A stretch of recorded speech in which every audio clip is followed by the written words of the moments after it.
Bienvenue dans la dernière partie de la Grande Table en direct sur votre ou dans votre radio ou sur le Facebook Live de France Culture. Et oui, souriez, vous êtes filmé Frédéric Lordon aujourd'hui dans l'actualité des idées. Le vrai du faux des fake news. Un an après son investiture, Donald Trump, toujours en guerre contre les médias, a lancé mercredi ses premiers Fake News Awards qui consacrent les médias les plus mensongers selon lui.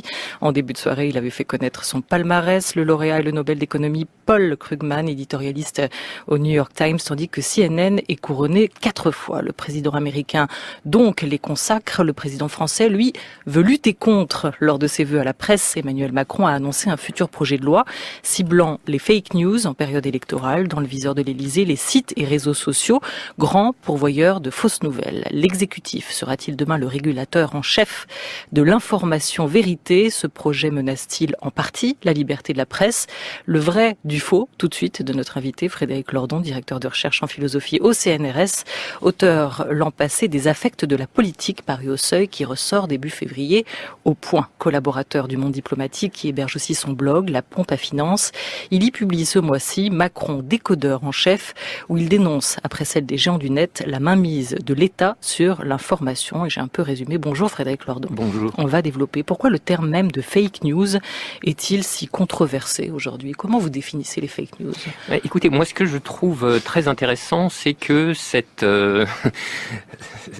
espèce d'invraisemblable circus qu'ont été les Fake News Awards de Trump offre la démonstration par l'absurde de l'ineptie complète de ce thème qui est voué à terminer comme ça, dans des confusions désastreuses. Alors en réalité, pour essayer de reposer le problème de manière un peu moins catastrophique, je pense qu'il faut bien voir que cette catégorie des fake news demande à être située et discutée dans deux plans assez différents, qu'il faut vraiment bien distinguer, si vous voulez, sauf à tomber dans des confusions qui sont très préjudiciables au débat politique. Le premier plan est ce que j'appellerais un plan de trivialité. Les fake news comme simplement exigence d'établissement correct des faits.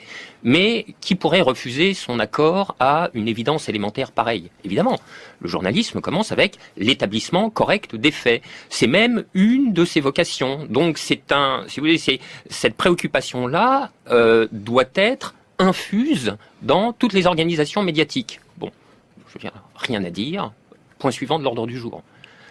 Alors, en réalité, le point suivant de l'ordre du jour, c'est que précisément, lorsque la catégorie des fake news quitte ce plan de trivialité et commence à tourner folle sur elle-même, à acquérir une sorte d'autonomie complètement détachée de ce qui lui avait donné naissance, on se voit franchir quasiment des seuils obsessionnels. Si vous voulez, ça prend un caractère d'obsession. Et le fait que c'est un caractère d'obsession est attesté par le simple fait que c'est devenu le mot de l'année, tout le monde dit fake news sur toutes les chaînes, on n'arrête pas d'en parler, de nous tympaniser avec ça.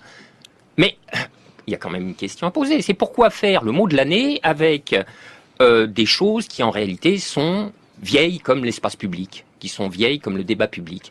Depuis qu'il y a un espace public, oui, il y a des fausses nouvelles, il y a des rumeurs propagées, il y a des calomnies, il y a de la diffamation, il y a des fadas qui errent dans des réinterprétations conspirationnistes du monde, etc., etc. Donc, si vous voulez, là, il y a bien un phénomène, mais qui n'est pas celui qu'on croit. Pour moi, le phénomène, c'est pas tellement celui des fake news, c'est celui du discours obsessionnel sur les fake news. Et ça me paraît plus important. Et le mot d'année, c'était pas fake news, hein, c'était post-vérité. Alors oui, mais c'était l'année précédente, hein, post-truth. À mon avis, fake news est très bien parti, hein. Et moi, ce que je crois, c'est que ce phénomène de l'obsession pour les fake news demande à être analysé sous deux angles. Il y a le phénomène comme symptôme et le phénomène comme image.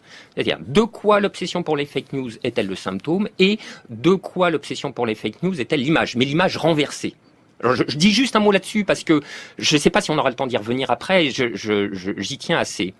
Ce qui me semble caractéristique dans ce discours obsessionnel sur ou contre les fake news, c'est ce que j'appellerais sa vulnérabilité par autoréférence. J'entends par là si vous appliquez au discours anti-fake news ses propres schèmes et ses propres opérations, si vous les lui appliquez réflexivement, l'effet est dévastateur. On s'aperçoit par exemple que dans les grandes institutions qui se déclarent avoir vocation à traquer les fake news, c'est-à-dire les organisations médiatiques et désormais le gouvernement, si vous voulez, sont elles-mêmes d'intenses propagatrices de fake news. Enfin, tout le discours de la politique Macron est une gigantesque fake news. Bon. De même, les anticomplotistes semblent ne pas se rendre compte que dans le cours de leur procès, ils déploient des schèmes intellectuels qui sont ceux du complotisme même.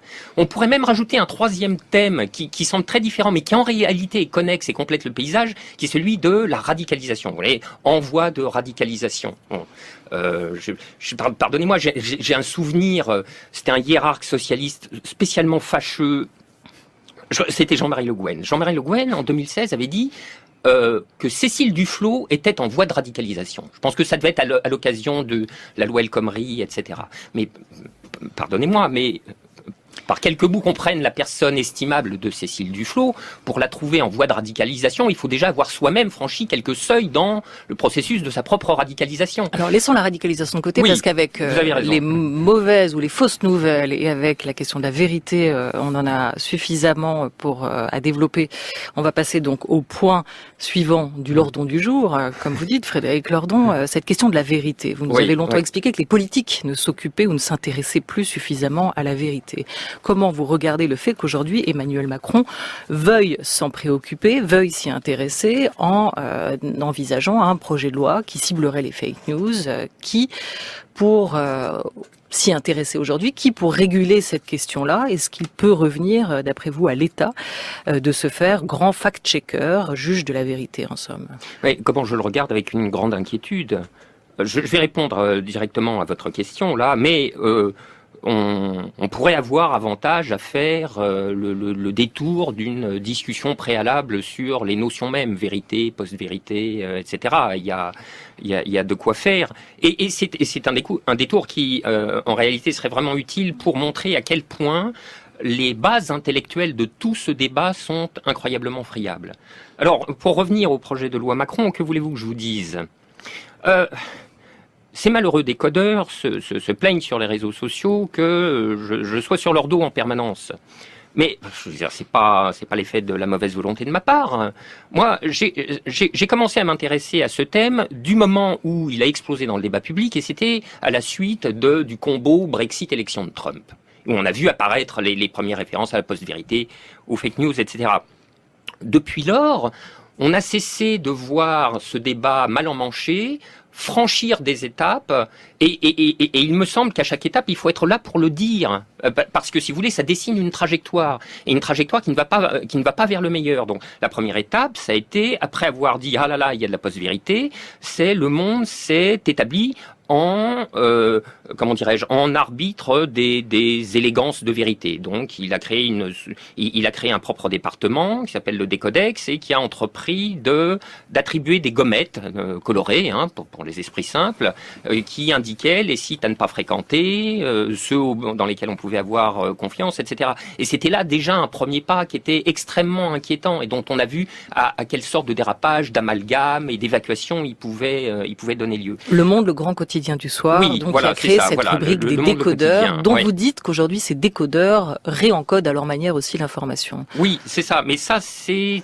tout l'effet de cette constellation intellectuelle qui en vient à installer la vérité, entre guillemets, comme le critère régulateur du débat public, en évacuant en fait tout ce qui fait l'essence même de la politique, c'est-à-dire le fait que le débat politique est interminable, qu'il n'est jamais stabilisable en quelque endroit que ce soit. Et d'ailleurs, là je reviens, si vous voulez, à une lecture un peu plus philosophique de la vérité. La vérité, sans vouloir rentrer dans la métaphysique ou la philosophie de la connaissance, la vérité, si vous voulez, c'est la figure de la nécessité dans le débat intellectuel. J'entends par là que lorsque la vérité est dite, c'est fini. C'est l'opérateur de la clôture dans une dispute.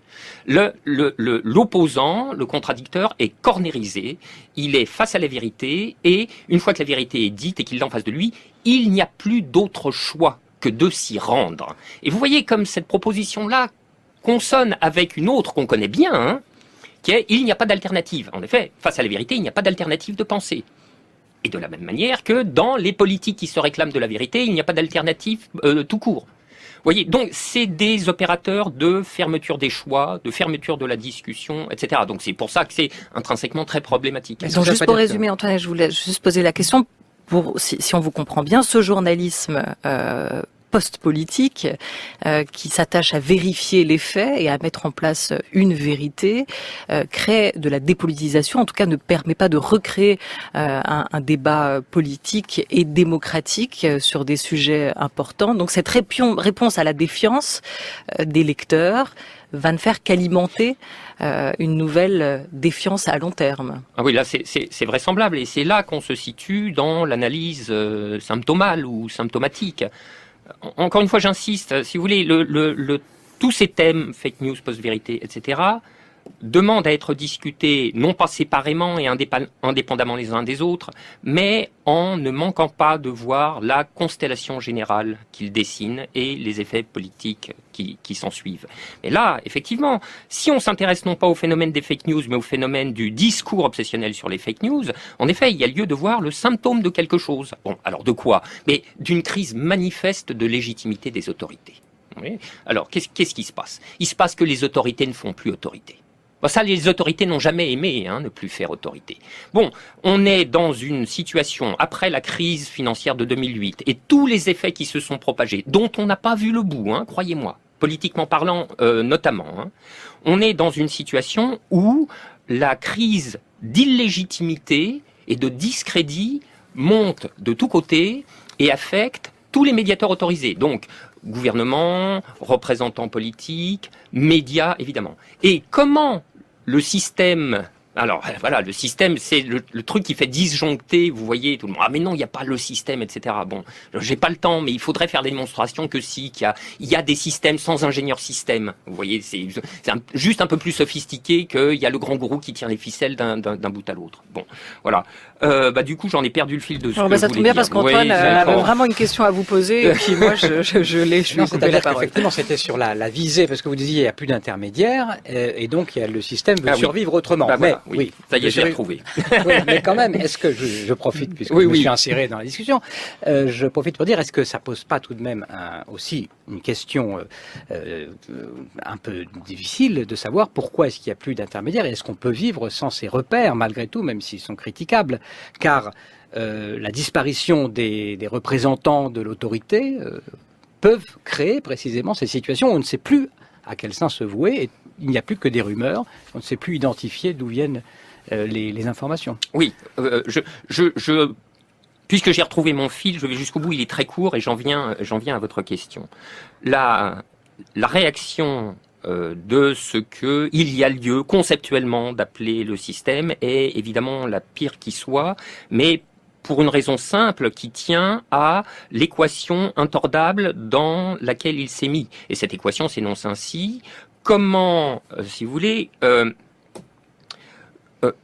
quelle stratégie adopter alors qu'on a l'intention bien arrêtée de ne rigoureusement rien changer? Et forcément, ça passe, il y a que deux solutions qui sont, la disqualification de la critique, celle dont le flot monte irrésistiblement, et des opérations de diversion lancées avec plus ou moins de malignité, plus ou moins d'innocence, pour réorganiser tout le débat sur la légitimité des médiateurs ailleurs que là où il se pose véritablement. Donc, par exemple, autour de tout ce foin de fake news, de complotisme, etc. Non pas, encore une fois, que la chose n'existe pas. Personne n'a jamais dit ça. C'est ce qu'on en fait dans le débat politique. Alors maintenant, pour revenir à votre question... Attendez, juste là-dessus, excusez-moi, parce que j'avais l'impression, pour résumer, que vous dites que la vérité est en quelque sorte rabattue sur la matérialité, ce qui fait qu'il n'y a plus d'interprétation possible de cette réalité, et que, du fait qu'il n'y ait plus d'interprétation, il y a un seul courant qui s'impose, et une dépolitisation complète, une déconnexion, finalement, de l'action des gens sur ce qui se produit, une dépolitisation qui permet de faire continuer malgré tout ce que vous appelez le système de fonctionner. Alors oui, et c'est exactement pour ça que j'ai dit dans un papier ancien que toute cette discussion sur la post-vérité conduisait inévitablement à quelque chose comme une ère de la post-politique. Encore une fois, solidairement, si vous voulez, le thème de la vérité offensée, s'attache à celui, par exemple, de la fin des idéologies ou du réalisme, etc. Alors c'est là qu'on est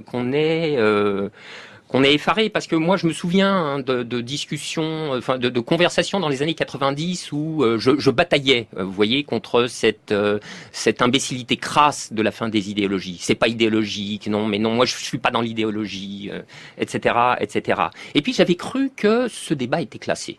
C'est une bêtise innommable. On en avait terminé avec ce truc. Et voilà, quelle fait résurgence. Dans un moment qui est tout sauf fortuit, encore une fois, hein, tout ce thème se réactive dans les suites de la crise financière, macroéconomique, qui a littéralement tout ébranlé. Je veux dire, tout est fissuré de partout. Donc, on injecte du ciment partout où on peut. Et en effet, il n'y a pas plus idéologique que le prononcé de la fin des idéologies. Normalement, c'est simple, vous voyez, comme idée. Enfin, il y a toujours un point de vue, il y a toujours une interprétation, etc. Et un point de vue, par définition, c'est une idéologie. Donc, l'idéologie est devenue un gros mot, alors que c'est l'élément même de la politique. Il faut se déclarer avec fierté et enthousiasme idéologue. Vous voyez, bon. Et le thème du réalisme, vous voyez, qui est extrêmement fréquent hein, dans le discours politico-technocratique, joue exactement de la même manière. Alors c'est là qu'il faudrait en revenir à ce schème de l'image inversée dont je parlais tout à l'heure, parce que là vraiment, je m'excuse, mais il y a à dire, c'est tellement beau, quoi. Les gens qui se déclarent réalistes sont, à l'heure actuelle, n'est-ce pas, qui se prévalent du réalisme, sont à l'évidence les gens qui ont avec la réalité le rapport le plus distendu. Je veux dire, regardez comment dirais-je, les politiques économiques qui ont dramatiquement échoué à partir de 2008 sont celles-là même qui ont été non seulement reconduites, mais approfondies et, pardonnez-moi le mot, radicalisées. Vous voyez, donc il y a quelque chose qui est tout à fait extravagant. Je vais prendre un exemple très précis. Emmanuel Macron était le rapporteur de la commission Attali, nommée par Sarkozy en 2007. La commission rend son rapport début 2008. On a 8 mois de crise financière dans la musette à ce moment-là. Parce que la crise financière, c'est pas Lehman Brothers, hein, ça commence en avril-juin 2007. Et le rapport qui paraît en janvier 2008 dit il faut que la place de Paris devienne la place financière de référence, il faut faire venir à nous les traders, il faut généraliser l'enseignement des mathématiques financières à l'université, etc., etc. Alors il y a Lehman Brothers, évidemment, ce discours est mis en veilleuse. Vous comprenez? Là, ça va devenir indécent de bêtises, ça va finir par se voir. Et voilà que 10 ans plus tard, le même Macron, passé de rapporteur ayant franchi toutes les étapes et président de la République, remet le couvert. On va ramasser les débris de la place de Londres. Ces imbéciles avec le Brexit, c'est nous qui allons devenir les caïds de la finance. On va faire revenir les traders, ça crée des emplois, etc., etc. Et ceci, au moment même où partout on voit surgir des indices multiples et concordants de ce que des bulles sont en train de se former. Je vous dis, ces gens-là ont la poisse. Donc on dit que ça va mieux aussi. On dit que ça va mieux quand même aussi. On arrive à le dire. Que ça va mieux, globalement. La Grèce va mieux, oui, l'économie mondiale va mieux, la reprise. Non, mais la Grèce va mieux. N'ouvrez pas un débat sur la Grèce oui, non, à 13h14, un vendredi, alors qu'on essaye de parler des vraies et des fausses informations. Justement, là, on est en plein dedans. Antoine Mercier, Frédéric Lordon, juste 2-3 points de vue à vous glisser au passage et vous demander aussi un éclaircissement sur la question de la polarisation des opinions aujourd'hui et de la pluralité aussi de l'information. D'un côté, on a des chercheurs comme Yves Citon qui nous dit dans Libération que les journalistes sont les mieux placés pour fixer des critères en termes de vrai-faux, que le problème va bien au-delà du contenu des informations ou des opinions, qu'il tient aux structures de commercialisation de l'attention, il tient au cadrage implicite des informations proposées. Même type d'opinion aussi pour Dominique Cardon qui estime lui que la critique des médias ne nécessite pas d'instance, il ne faut pas se laisser imposer un choix fait par d'autres, d'après lui. Grand spécialiste d'Internet et des réseaux sociaux aujourd'hui. Pour le sociologue Gérald Bronner, invité des matins, cette histoire d'instance de régulation, c'est une vraie bonne nouvelle. Écoutez.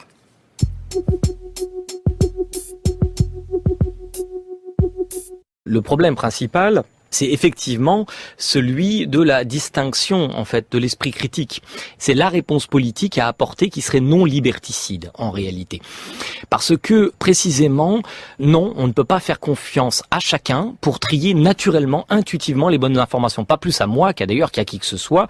2 points qui sont évidents. Premièrement, le biais de confirmation, amplification du biais de confirmation. C'est-à-dire, plus il y a d'informations disponibles sur le marché, et donc c'est le cas d'Internet, évidemment, depuis l'apparition d'Internet, massification colossale de la disponibilité de l'information, eh bien ça augmente la probabilité de chance, et ça c'était relativement avéré maintenant, d'aller chercher une information qui va dans le sens de vos idées préalables. Et deuxième point, un autre phénomène, c'est la polarisation des points de vue.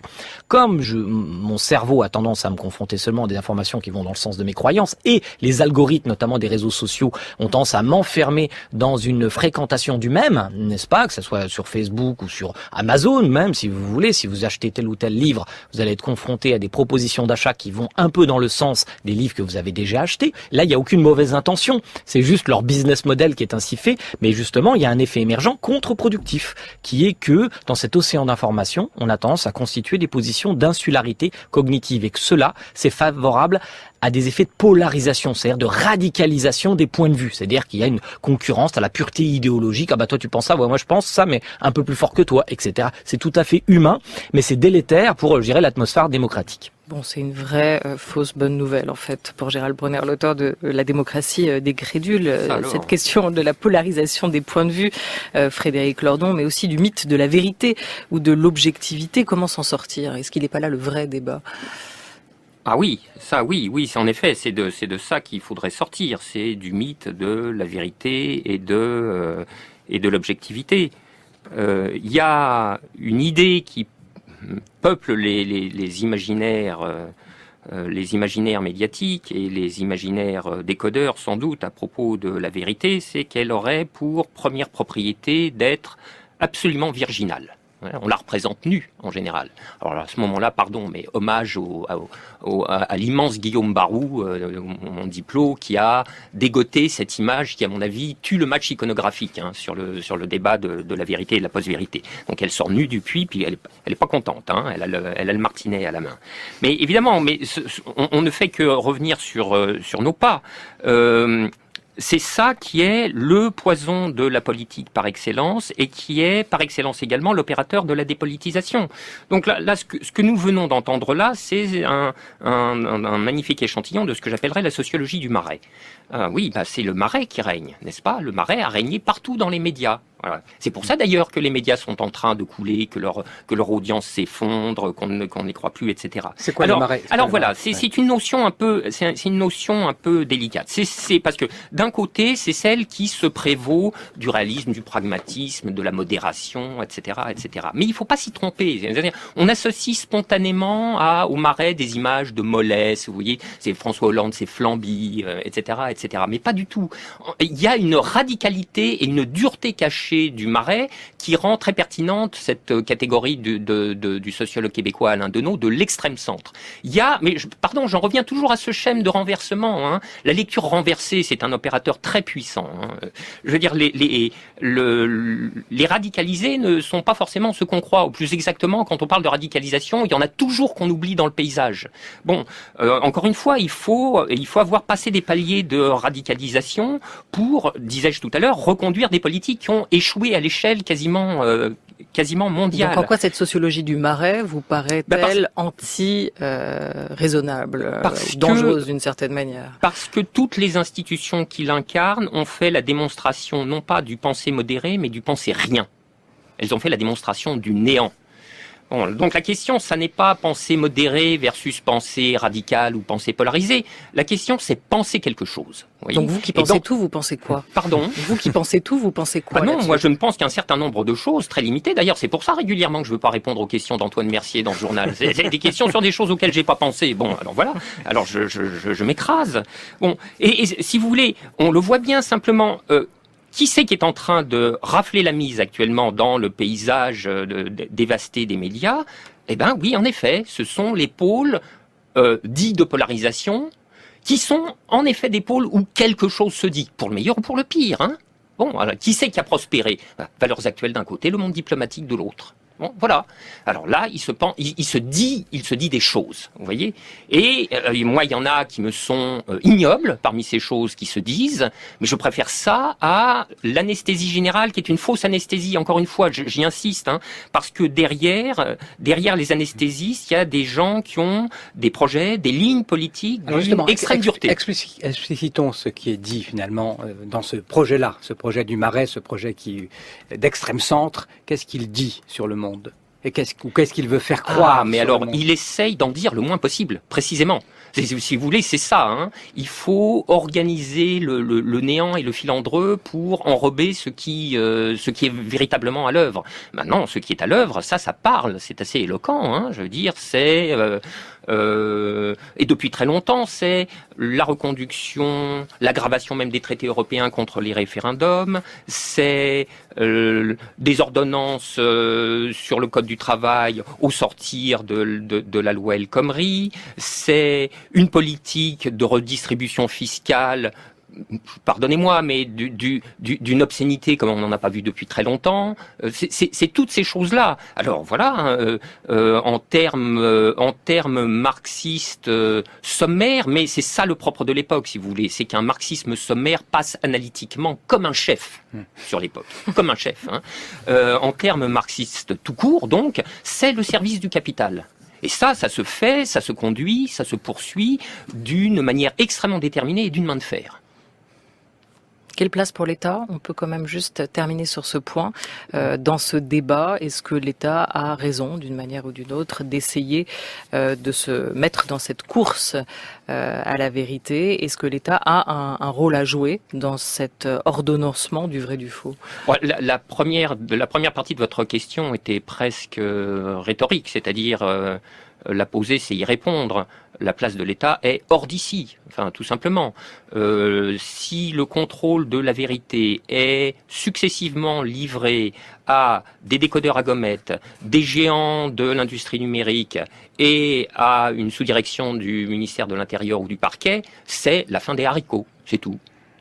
Et est-ce qu'il ne faut pas maintenir ce système médiatique malgré tout qu'on est en train aussi qui s'effrite? Vous parliez tout à l'heure des verticalités ou des intermédiaires des pouvoirs d'autorité qui se dégradaient. Est-ce que c'est pas aussi dommageable? Encore une fois, je reviens sur cette question. Mais là, je suis entièrement d'accord avec vous. Moi, je fais partie de ces chercheurs en sciences sociales qui pensent que une société n'existe pas sans médiation ni sans institution. Donc, je ne peux que vous rejoindre. De toute manière, les médiations, ça se sécrète presque endogènement, si vous voulez. Non.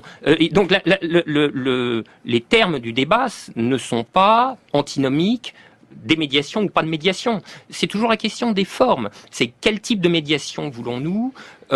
Quels ont été les effets des médiations telles qu'elles ont fonctionné jusqu'à présent? Y a-t-il lieu de les refaire? Et ça, oui, moi je le pense. Les médiations du bien nommé système médiatique sont entièrement à refaire. Merci beaucoup Frédéric Lordon.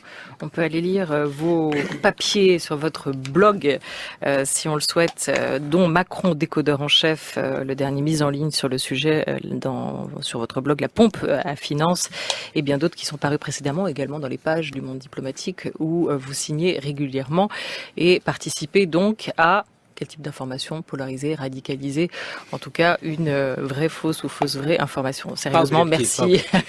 Merci beaucoup Frédéric Lordon d'être venu autour de cette grande table France Culture. Il est 13h24. Exceptionnellement aujourd'hui, rendez-vous avec le médiateur pour son rendez-vous qu'on retrouvera dans 2 semaines ensuite, jeudi en 2.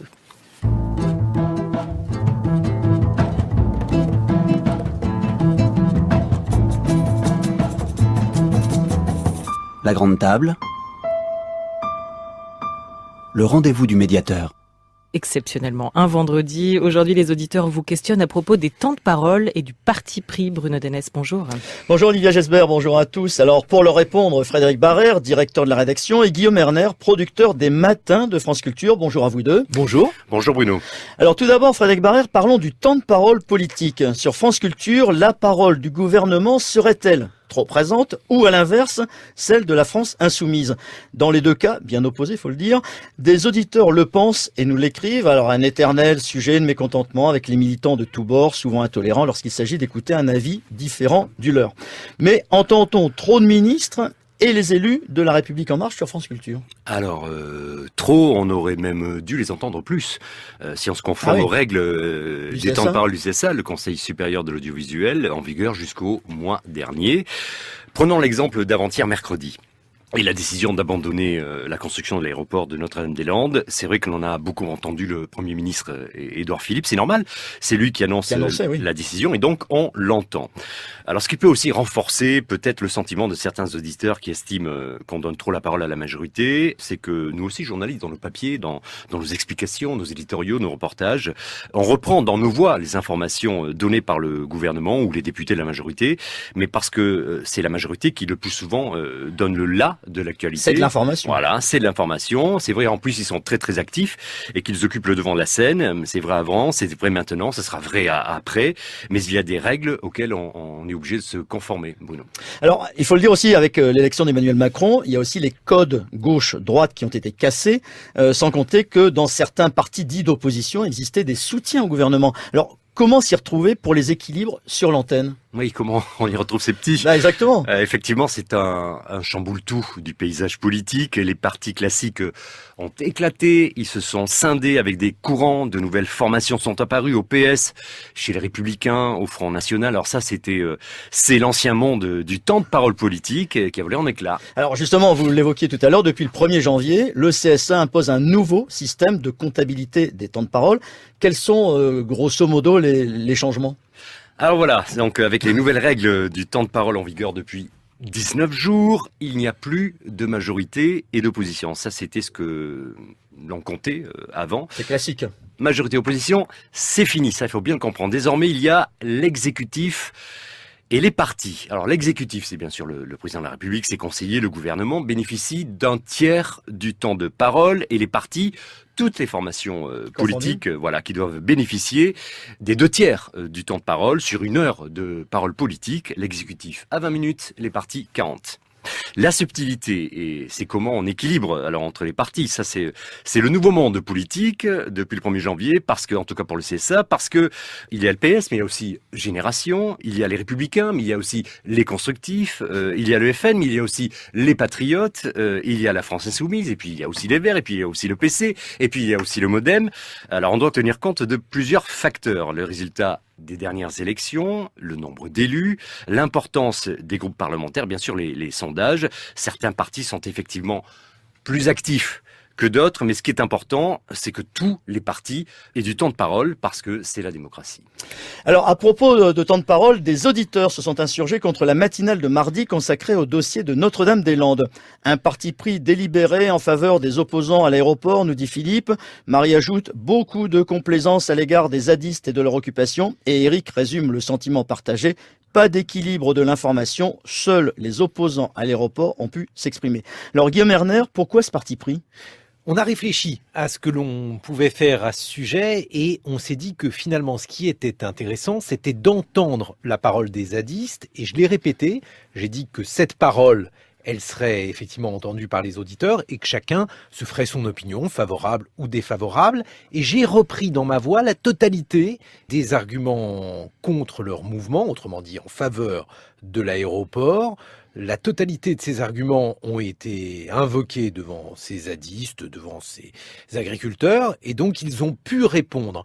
En fait, la matinale de France Culture n'est pas un lieu agonistique où l'on peut avoir de la polémique, où l'on peut faire des plateaux type chasseur écologiste. Je l'avais fait naguère d'ailleurs sur ce même sujet quand je travaillais dans une autre radio amie.